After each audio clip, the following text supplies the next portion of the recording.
is probably the most dangerous man in the world today to Christianity, because he brings hundreds of thousands of people to Islam. Let me give you an example of a C6 that I saw in Australia. 3 couples had just finished seminary there in Melbourne. They then went to become missionaries to the local community there in the center of Melbourne, the local Muslim community. So in order to do that, they took on a C6 model themselves. So these are evangelical Christians, Australian Christians who have Bible degree behind them, who went and joined the Muslim community. They took on Muslim name, they wore Muslim dress, they moved into the community, they became part of the mosque.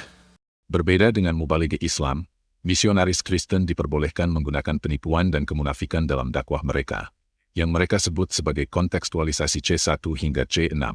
Skala ini dimulai dari C1 yang paling ringan, hingga C6 yang paling ekstrim, di mana misionaris menyamar sepenuhnya menjadi Muslim. My wife and I were there getting a master's in Islamic studies before we were sent out to the country of Senegal, West Africa.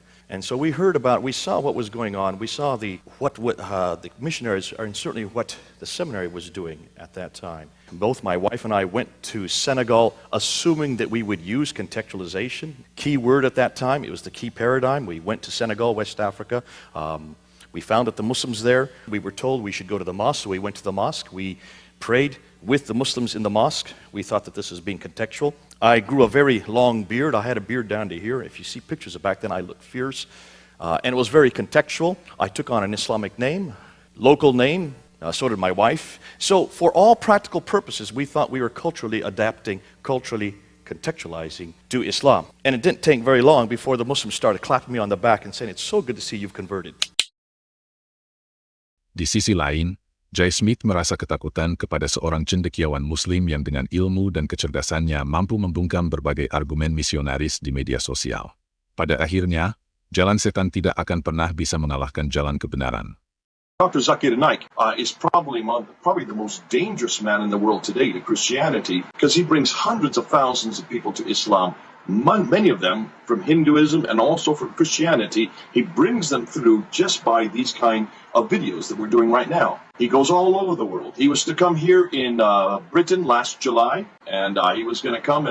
They were going to bring him down to Wembley Arena, which seats 12,000. They sold out tickets for his meeting in 2 hours. Now, this man is dangerous. This man is enormously popular. He knows Urdu, he knows Hebrew, he knows Greek, he knows English, he knows Arabic. He has memorized much of our Bible by heart. He uses no notes, and he tears our Bible to shreds, or he tries to, and he confronts the Christology of Jesus. He confronts the Trinity. He confronts the whole, what they call the Pauline paradigm. These are amazing questions. They're great questions.